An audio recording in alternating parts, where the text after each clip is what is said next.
Shining star. 200 படங்கள் மலையாளம், தமிழ், தெலுங்கு, கன்னடா எல்லாத்துலேயும் recently நம்பி என்ற ஒரு ரோல் பொன்னியின் செல்வன்ல ஆக்ட் பண்ண Padmashri Jayaram sir. Alright, he plays a chenda. He'll make us cry, he'll make us laugh through his versatile acting. We can't forget your roles in Tenali and Panchatantiram. You start with Kamala Hassan, and of course all his Malayalam films, so entertaining, right? So thank you so much for being here, taking your time from the busy schedule. Married to beautiful Parvati, blessed with 2 beautiful children. Thank you so much for being here. So as a Tenaliல அவ்வளோ கேட்டீங்க, பயம் இருக்கான்னு கேட்டீங்க Kamal Haasan sir கிட்ட.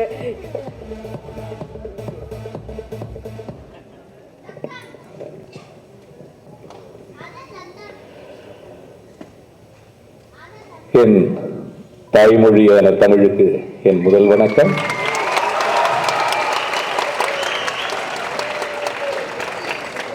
என் தந்தை மொழியான மலையாளத்துக்கு என் 2வது வணக்கம். இங்க இருக்கிறதுல பாதி பேர் தமிழ், பாதி மலையாளம். எல்லாருமே இங்க ரொம்ப வருஷமா இருக்கிறவங்க. மலையாளி நான் சொல்றவங்க, அவங்களுக்கு எல்லாருமே தமிழ் தெரியும், உங்களுக்கும் ஓரளவுக்கு மலையாளம் புரியும். So shall I make it in Malayalam?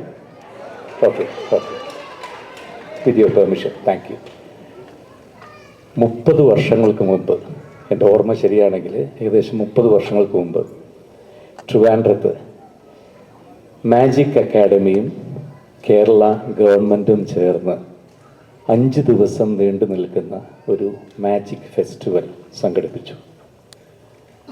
അപ്പോൾ വളരെ പ്രശസ്തനായിട്ടുള്ള, ലോകം മുഴുവൻ അറിയപ്പെടുന്നൊരു മജീഷ്യൻ എന്നെ വിളിച്ചു. അവസാനത്തെ 5ാമത്തെ ദിവസം അതിൻ്റെ ഗ്രാൻഡ് ഫിനാലെ മുഖ്യമന്ത്രി അടക്കം പങ്കെടുക്കുന്നുണ്ട്, എല്ലാ മന്ത്രിമാരും ഉണ്ടാവും. സ്റ്റേജിൽ വെച്ച് നമുക്ക് 2 പേർക്കും കൂടി ഒരു പ്രോഗ്രാം ചെയ്യാമെന്ന് പറഞ്ഞ് എന്നെ വിളിച്ചു. അപ്പം ഞാൻ ചോദിച്ചു, ഞാൻ എന്ത് ചെയ്യാനാണ്? അതൊക്കെ പറഞ്ഞു തരാം. സ്റ്റേജിലൊരു പെട്ടി ഉണ്ടാവും, ആ പെട്ടിക്കകത്ത് മുഖ്യമന്ത്രിയും മറ്റ് മന്ത്രിമാരെല്ലാം കൂടി എന്നെ കെട്ടി ചാക്കിലാക്കി ആ പെട്ടിക്കകത്ത് അടയ്ക്കും. എന്നിട്ട് ഏകദേശം ഒരു 10-15 വലിയ വലിയ പൂട്ടുകളിട്ട് പൂട്ടും. കുറച്ച് കഴിഞ്ഞാൽ പെട്ടി തുറക്കുമ്പോൾ അതിനകത്ത് നിന്ന് ജയറാം പുറത്തേക്ക് വരും, ഞാൻ ഓഡിയൻസിൻ്റെ അകത്തുനിന്ന് പുറത്തേക്ക് വരും. ആഹാ, കൊള്ളാല ഐഡിയ, ഇതെന്നെ കൊണ്ട് പറ്റുമോ? ഞാൻ ഉറപ്പായിട്ടും. തലേ ദിവസം ഒന്ന് വന്നാൽ മതി എന്ന് പറഞ്ഞു. അങ്ങനെ തലേ ദിവസം നിശാഗന്ധി ഓഡിറ്റോറിയത്തിൻ്റെ പുറം ഭാഗത്ത് ഞാൻ രാത്രി ചെന്നു.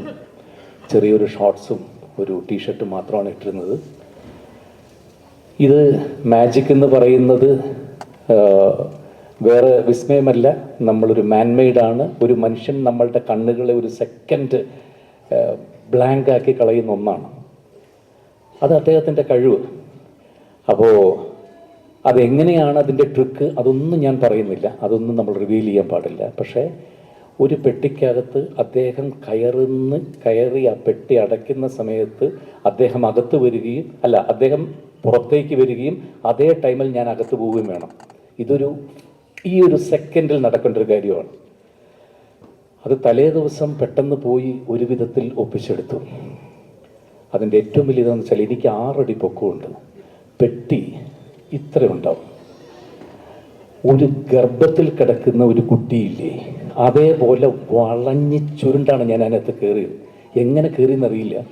തലേ ദിവസം പെട്ടെന്ന് കയറി പെട്ടെന്ന് ഇറങ്ങിയപ്പോൾ അത് എന്തോ പോസിബിളാണെന്ന് തോന്നി. ശരി, ഓക്കെ എന്ന് പറഞ്ഞു. അടുത്ത ദിവസം വെൽ ഡ്രസ്ഡ് ആയിട്ടൊക്കെ പോയി. ഇതിനകത്തൊരു സെക്കൻഡ് കൊണ്ട് കയറണം. തലേ ദിവസം വെറും സെക്കൻഡ്സ് മാത്രമാണ് ഞാൻ അതിനകത്തിരുന്നത്. അടുത്ത ദിവസം സ്റ്റേജിൽ വെച്ച് ഞാൻ ഇതിനകത്ത് കയറിപ്പറ്റി.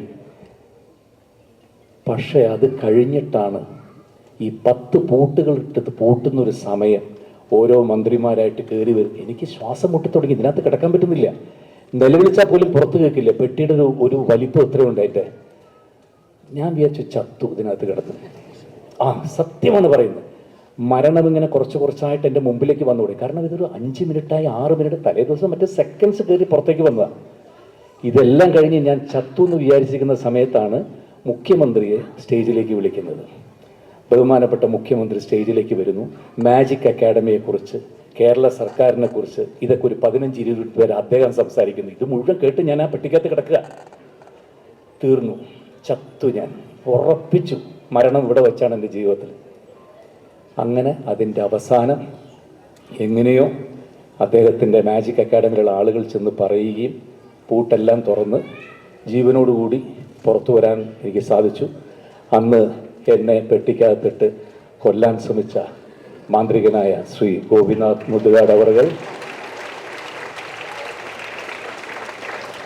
അതിനുശേഷം അദ്ദേഹം വളർന്ന് ലോകോത്തര നിലവാരത്തിലെത്തി. അദ്ദേഹത്തിൻ്റെ പണവും പ്രശസ്തിയും എല്ലാം വേണ്ട എന്ന് വിചാരിച്ച് നമ്മൾ കണ്ട കുഞ്ഞുങ്ങൾക്ക് വേണ്ടി അദ്ദേഹത്തിൻ്റെ ജീവിതമേ മാറ്റിവെച്ചില്ലേ.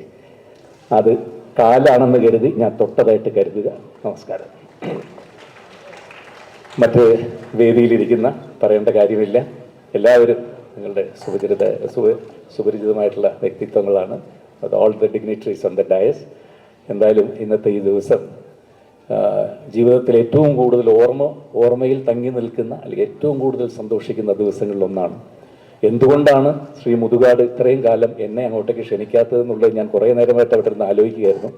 ഇനിയെങ്കിലും അതുണ്ടാവുമെന്ന് ഞാൻ വിചാരിക്കുന്നു. തീർച്ചയായിട്ടും ഒരു ദിവസം മുഴുവൻ, ഒരു ദിവസമോ എത്രയോ ദിവസങ്ങളോ ആ കുഞ്ഞുങ്ങളുടെ കൂടെ കുടുംബസമേതം ഒന്നും വന്നിരിക്കാനുള്ളൊരു ഭാഗ്യം എനിക്ക് ഉണ്ടാക്കി തരണം. തീർച്ചയായിട്ടും അങ്ങയുടെ യാത്ര ഒരുപാട് എന്താ പറയുക, എത്രയോ പേരുടെ കണ്ണു തുറപ്പിക്കുകയും എത്രയോ പേരുടെ മനസ്സങ്ങോട്ട് പിടിച്ചുലയ്ക്കുന്നു. ഞാൻ മുമ്പിലിരുന്ന ആ ഷോർട്ട് വീഡിയോ കണ്ടപ്പോൾ എൻ്റെ കണ്ണ് വല്ലാതെ നിറഞ്ഞു. ഞാനത് അത് പറഞ്ഞറിയിക്കാൻ പറ്റാത്തൊരു ഫീലിംഗാണ്. അതായത് അങ്ങയുടെ ഭാരതയാത്ര വലിയൊരു വിജയമായി തീരട്ടെ. അല്ല, എനിക്ക് പ്രത്യേകിച്ച് ഒന്നും പറയാനില്ല. ഒരുപാട് സന്തോഷം. ഞാൻ അദ്ദേഹവുമായിട്ട് ഈ ഒരു സ്റ്റേജ് മാത്രമല്ല കേട്ടോ, ഈ ഒരു പെട്ടിക്കകത്ത് കയറിയത് മാത്രമല്ല, എത്രയോ സ്റ്റേജുകൾ ഒരുമിച്ച് ഞങ്ങൾ അദ്ദേഹത്തിൻ്റെ കൂടെ ഞാൻ മാജിക് ഷോസൊക്കെ ഒരുപാട് ചെയ്തിട്ടുണ്ട്. ഏറ്റവും അടുത്ത സുഹൃത്തുക്കളുള്ള ഒരാളാണ്.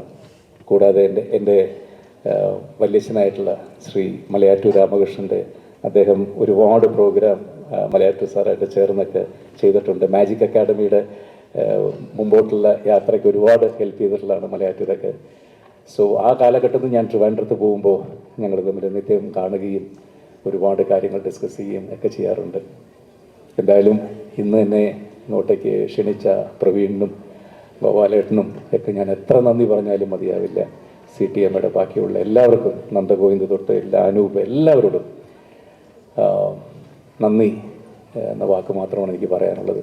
പിന്നെ നേരത്തെ ആൾവാർക്കടിയൻ നമ്പിയെക്കുറിച്ചൊക്കെ പറഞ്ഞു. ഇന്നലെ അബുദാബിയിൽ വെച്ച് നടന്ന ഐഫ അവാർഡ് എനിക്കായിരുന്നു, നമ്പിയുടെ. ഇന്നലെ വൈകുന്നേരമാണ് ഞാൻ പോയി മേടിച്ച്.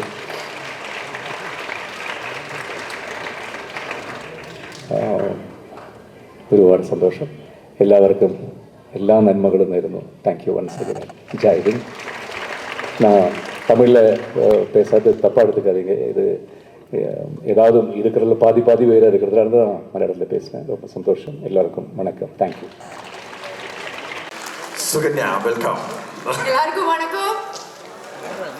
I am Sukanya Jairam, and regarding my visit to Different Arts Center, it was a very coincidental one, and I had been there with a lot of apprehension and a lot of ambiguities in mind as to how this model would exactly work, or even how is this model different in the disability sector even. But now I can say that I am also a part of this mission. இன்னொரு விஷயம் என்னன்னா, எனக்கு நல்ல நம்பிக்கை இருக்குது இந்த program முடியறதுக்குள்ளேயும் என்ன மாதிரியே நீங்கள் எல்லாரும் இந்த மிஷனோடைய ஒரு பார்ட் ஆயிடுவீங்க. ஏன்னா அதுக்கு என்ன காரணம்னா, கோபிநாத் முதுகாடுங்கிற ஒரு ஆள், அவருடைய 45 வருஷம் மேஜிக்குங்கிற காதலை அவர் ஒரு புது அமைப்புக்காக பயன்படுத்தியிருக்கிறாரு. And the day when I visited over there, I happened to be with the children of Different Arts Center and Gopinath Mudugad for a whole day. And I could witness what all were happening over there, how the students were being taught. And I was totally convinced, and I could learn the entire system, how it worked. And since then, DAC has become my second family. Now to say about Inclusive India. That is a chapter in this mission, which is spreading a social message of social inclusion of persons with disabilities in every walks of life, which is very, very important. കന്യാകുമാരിയിലിருந்து Kashmir വരക്കും 2 മാத நேரம் நீலறிந்த பயணம் அது നമ്മളെല്ലാവരെയും എല്ലാ മക്കളെയും തനിമயான மக்களே வாழ்க்கையோட எல்லா விதங்களையும் எல்லா இடங்களிலும் சேர்த்துக்கணுங்கிற ஒரு விஷயத்தை நம்மளோட எல்லா புத்தியிலையும் எல்லாரையும் சிந்திக்கிறதுக்காக வைக்கிற ஒரு campaign இது. It's just to remind every one of us that yes, it is very essential for the social inclusion of everyone. So Inclusive India ஓட இந்த curtain raiser programல உங்களை எல்லாரையும் சந்தோஷமா அழைக்கிறேன்.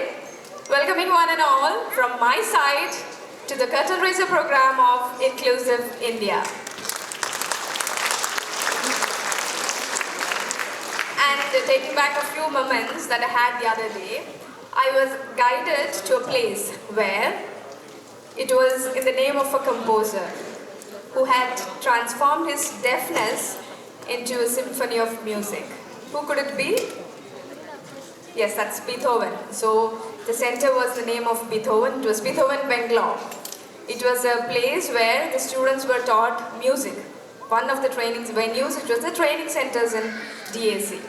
And I had to witness yet another brilliance over there where the children who were impaired in different ways, they were creating magic with their voices and music.